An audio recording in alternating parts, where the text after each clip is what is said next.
les hommes ont toujours lutté contre les ténèbres depuis leur existence. Cependant, il en existe certains qui ont cédé à l'appel du mal pour rejoindre les hordes du Seigneur des Ténèbres. Les hommes se sont ainsi divisés entre deux camps irréconciliables. Pour se forger une légitimité sur les territoires dominés, les hommes ont fondé de nombreuses cités. Commençons notre périple par Fornost, la capitale d'un royaume bien trop longtemps oublié.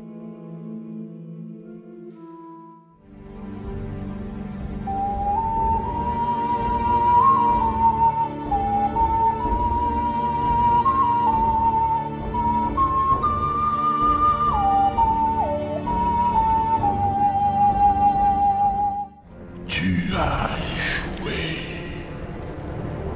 Le monde des hommes va s'effondrer.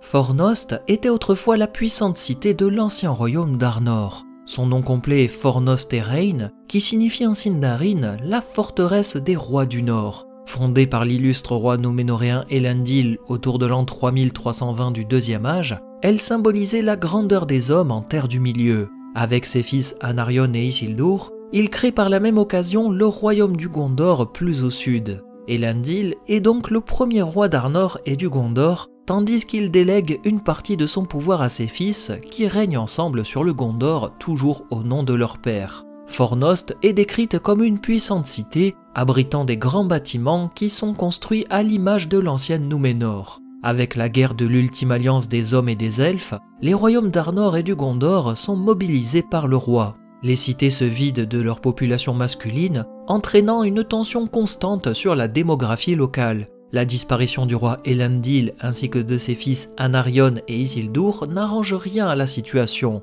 La cité d'Anúminas, la véritable capitale de l'Arnor, est désertée par ses habitants au profit d'une autre ville, Fornost. Cité de second rang dans un premier temps, Fornost devient malgré elle la capitale d'un royaume qui semble alors au bord de la ruine. Dans une version très ancienne des contes du Deuxième Âge, il est dit que les fragments de l'épée Narsil ont été apportés par le roi Valandil, le fils d'Isildur, pour être conservés à Fornost comme des reliques du passé. Il est aussi mentionné le fait que le professeur Tolkien a longtemps tâtonné avant de choisir le nom de Fornost. Sur cette première carte de l'auteur datée de 1943 de notre ère, la cité a connu plusieurs noms, Northdown, Northburg, Osforod ou encore Fort Nobel, comme on peut le voir souligné en jaune, avant que le professeur n'écrive simplement Fornost au crayon à papier, comme je vous ai souligné en vert. Une version qui sera finalement adoptée au détriment des anciennes appellations. Pour autant, nous ignorons beaucoup de choses sur le devenir de la cité avant qu'elle ne soit devenue capitale de l'Arnor au Troisième Âge.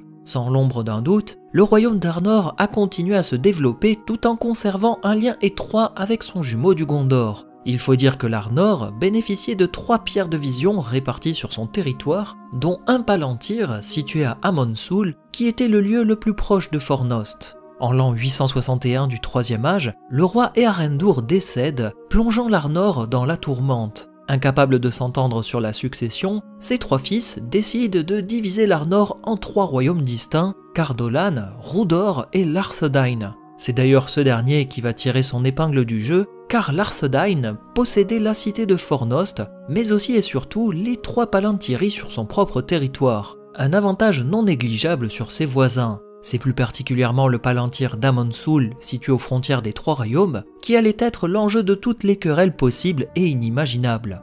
Sur fond de discorde fraternelle, les 3 royaumes en viennent parfois aux armes pour dominer cette tour. Ils ignoraient que la véritable menace allait venir plus loin du nord. Le royaume d'Angmar, dirigé d'une main de fer par le roi sorcier, avait pour objectif de s'emparer des territoires de l'ancien Arnor. Mené par le chef des Nazgûl en personne, l'Angmar fait des incursions de plus en plus régulières sur les territoires du Nord afin de fragiliser ses voisins. En l'an 1409 du Troisième Âge, le roi sorcier mène ses troupes jusqu'à Amonsul en passant par le royaume du Rudor, qui avait secrètement juré allégeance au mal grâce à un usurpateur qui s'était emparé du pouvoir. La grande tour d'Amonsul est détruite, mais malgré cela, le Palantir est sauvé in extremis, puis emmené jusqu'à la cité de Fornost pour y être préservé du mal. L'autre royaume, Cardolan, allait progressivement tomber sous la domination d'Angmar, jusqu'à ce que le roi sorcier n'envoie des spectres des Galgal pour peupler ses terres. En l'an 1636 du Troisième Âge,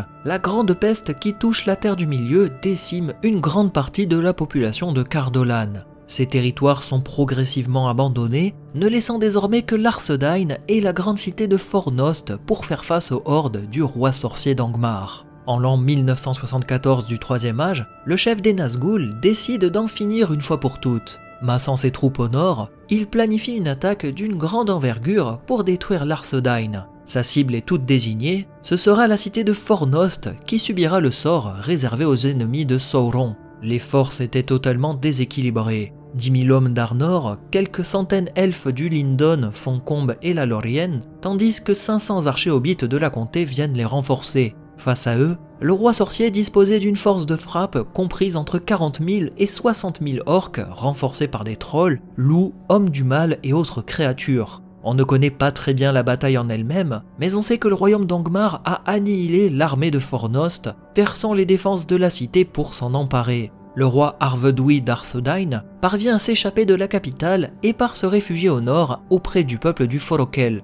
Parmi les trésors sauvés de Fornost, on retrouve l'anneau de Barahir, mais aussi et surtout 2 Palantiri. En remerciement de l'aide fournie, Arvedui donne l'anneau de Barahir en cadeau au chef du peuple Lossot du Forokel. Le seigneur elfe Círdan est mis au courant de la survie du roi et il envoie un navire pour lui permettre de quitter le Forokel. Le chef des Lossot met en garde Arvedui lorsqu'il voit le navire elfique, lui déconseillant de monter à bord car le pouvoir du roi sorcier était bien trop puissant en hiver. Mais le roi ne l'écoute pas et embarque malgré tout dans le navire. À peine eut-il quitté la baie qu'un vent glacé et puissant se lève, balançant le navire de part en part des icebergs jusqu'à ce qu'il soit englouti par les eaux glacées du nord. Le dernier roi d'Arthedain disparaît avec les 2 Palantiri qui rejoignent leur ultime demeure au fond de l'eau. Avec la destruction de Fornost et la disparition du dernier souverain, le roi sorcier d'Angmar s'empare du trône dans le palais royal. Il pensait alors dominer tous les territoires de l'ancien royaume d'Arnor, mais c'était sans compter sur un ultime retournement de situation.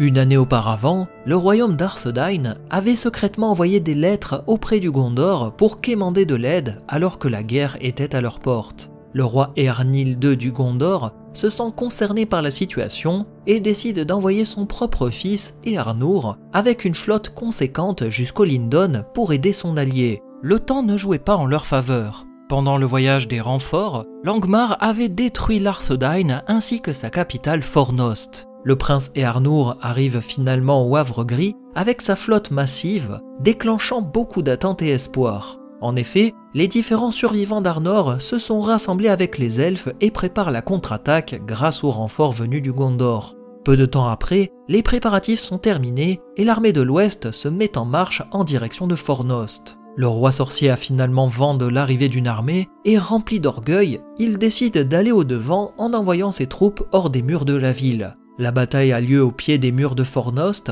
et contre toute attente, les alliés parviennent à vaincre les forces du mal. Le spectre de l'anneau décide de se replier dans la cité avant de voir débarquer des cavaliers venus du nord qui fondent sur les orques. Prenant toutes ses forces restantes, le roi sorcier s'enfuit vers le nord en direction d'Angmar, abandonnant Fornost et les royaumes fraîchement conquis. Juste avant d'arriver en vue de sa forteresse de Carndum, il est rattrapé par la cavalerie du Gondor menée par le prince Eärnur. C'est alors que le roi sorcier décide de renverser le cours de la bataille, vêtu d'une armure et chevauchant un destrier aussi noir que son cœur. Il s'élance vers le prince Eärnur, déversant toute sa haine avec un hurlement épouvantable qui glace le sang de ses ennemis.